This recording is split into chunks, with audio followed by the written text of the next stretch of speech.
This looks like a job for Superman. Hey everybody, Rez the Collector here with another action figure review. I'm hoping to get through 4 reviews today. You can see I've got Superboy here, and though they're a little bit out of frame, Bizarro, the Unmasked Superman, and the Dark Knight Return of Superman. Let me turn down this music just a little bit more. There we go. Now I want to do Superboy first. Excuse me. Because I have wanted an out-of-package version of this figure for a very long time, to the point where I actually made a custom of him.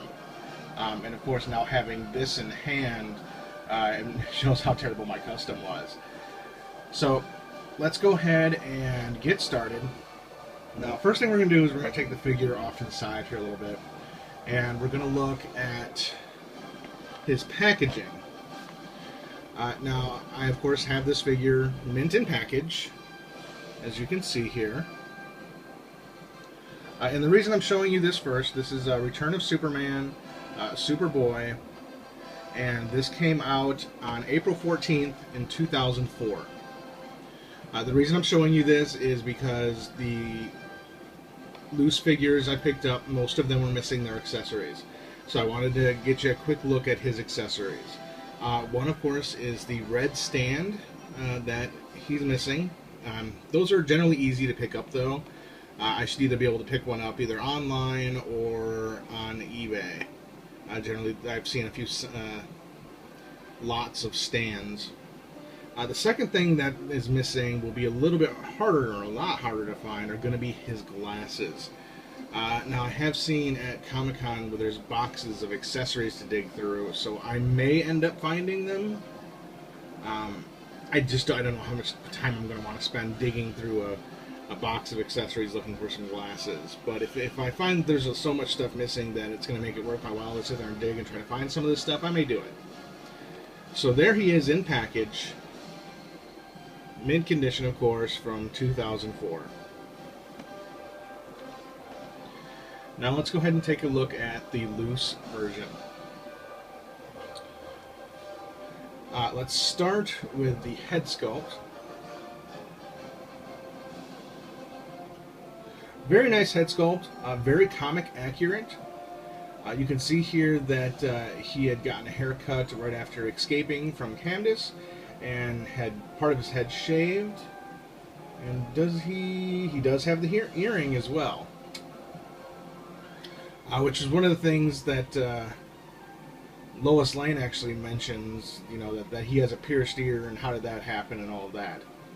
Now, what he was is a clone of Superman that they tried to create after Superman died fighting Doomsday. His genetic material was made up of not only Superman, but there was some stuff in Superman's they couldn't recreate, so I believe it was a mixture of other people, including Lex Luthor. Now, as you can see here, instead of a cape, he was given a yellow S on the back of a leather jacket, which was pretty cool. Let's see if we can get a better look at that. There we go.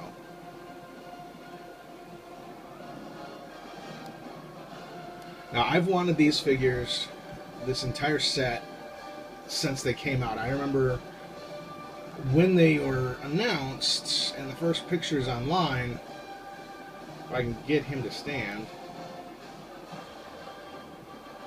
the first pictures appeared online way back in the days of dial-up. I had actually set up an email reminder to buy the figures, and at the time I was broke.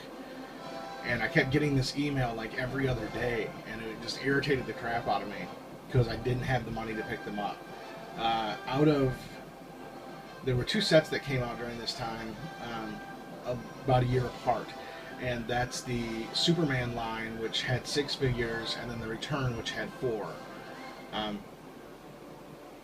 Honestly, I think they should have gone 5 and 5, because the Cyborg Superman should have been in with the Return of Superman, because that was technically when he made his debut. Hank Henshaw, of course, had appeared in previous comics, but as the Cyborg Superman, he debuted with the Return of Superman. The differences between the basically the card backs and the blister packs, those were all the same, except for one was missing Return of, or the Return of, and the bases were different colored. The 4 characters in the Return of Superman had red bases, and the other 6 in the Just Superman had blue bases. Now I'm wondering if this was something that they had switched before the figures went into mass production, because if you look at the back of the packaging for Superboy, you can see that they're actually all on the blue bases, and that may have just been the fact that they had those already because that other set had been out for a year and the bases for these hadn't been painted yet, or had maybe they originally intended to go with blue bases and decided to then switch it up to red. Don't really know. But let's go ahead and I've babbled on long enough. Let's take a closer look at the character.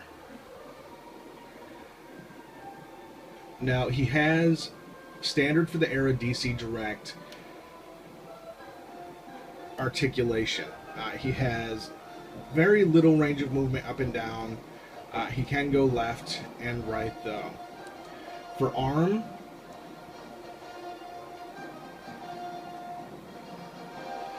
we've got up and down, but it's not on a ball joint. There's no going out to the side with him.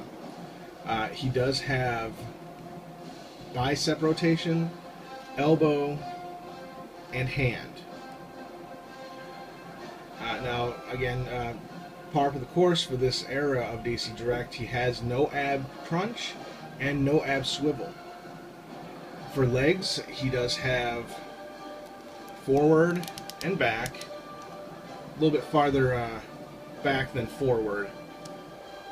He does have thigh, knee, and he does have the bane of all of our existences, the ankle rocker. And as you can see, that one looks a little messed up there.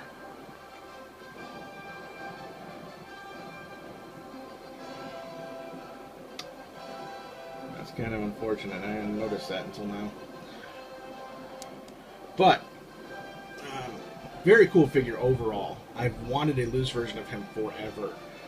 One thing I didn't notice when I was looking at the loose version is he's missing the little notch right here on the S symbol.